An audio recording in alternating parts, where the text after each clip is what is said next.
नमस्कार, तुमच्या सर्वांचं स्वागत करतोय आपल्या चॅनलवर। सध्या आपल्या महाराष्ट्रामध्ये ज्या लोकसभा निवडणुकांचे वारे वाहत आहेत, त्यामुळे सर्वच पक्ष एकमेकांसोबत युती आघाड्या काढण्यासाठी जे आहेत प्रयत्न करत आहेत। त्याच पार्श्वभूमीवरती महाविकास आघाडी व वंचित बहुजन आघाडी हे जे आहेत एकत्र येणार आहेत अशा देखील बातम्या येत होत्या। आणि त्याचसोबत भाजप असेल किंवा अजित पवार गट असेल किंवा एकनाथ शिंदे गट असेल हे सुद्धा युती करून लढणार आहेत असं सर्वांनाच वाटत होतं। तर या गोष्टीवरती बोलत असताना आज पत्रकारांनी जे वंचित बहुजन आघाडीचे नेते प्रकाश आंबेडकर यांना प्रश्न विचारला की तुम्हाला याबद्दल काय वाटतं आणि तुमच्या युतीचं काय झालं। तर या पार्श्वभूमीवरती बोलत असताना त्यांनी सांगितलं की आम्हाला तर युती करायची आहे, पण लोकसभेच्या ज्या जागा आहेत त्या फक्त 48 असल्या कारणाने येणाऱ्या निवडणुकांमधले कुठलाही पक्ष एकमेकांसोबत युती करून लढणार नाही।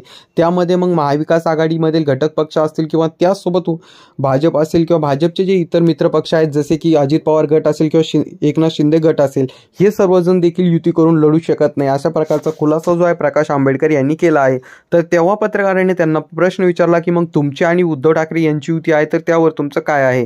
तर त्यावर देखील बोलत असताना प्रकाश आंबेडकर यांनी एका शब्दात जो आहे पूर्ण मॅटर संपून टाकला। ते म्हणाले की ते देखील अशक्य आहे, कारण येणाऱ्या निवडणुकांमध्ये मग यावरनं असा अंदाज लावला जात आहे की येणाऱ्या निवडणुकांमध्ये उद्धव ठाकरे व त्याचसोबत प्रकाश आंबेडकर यांचा पक्ष जो आहे वंचित बहुजन आघाडी यांच्यामध्ये देखील युती राहते की नाही असं अनेक जणांना वाटत आहे। तरी तुम्हाला याबद्दल काय वाटतं खाली कॉमेंट करून नक्की सांगा। जर चॅनलवर नवीन असाल तर चॅनल सबस्क्राईब करा। या निवडणुकीमध्ये कोणीही एकत्र लढणार नाही। दोन्ही बाजूने अजित पवार सुद्धा वेगळं लढतील, BJP सुद्धा वेगळं लढेल, एकनाथ शिंदे सुद्धा वेगळे लढतील आणि महाविकास आघाडीतले सुद्धा वेगळे लढतील। तेव्हा विधानसभेमध्ये युती होईल ही अशक्य बाब आहे।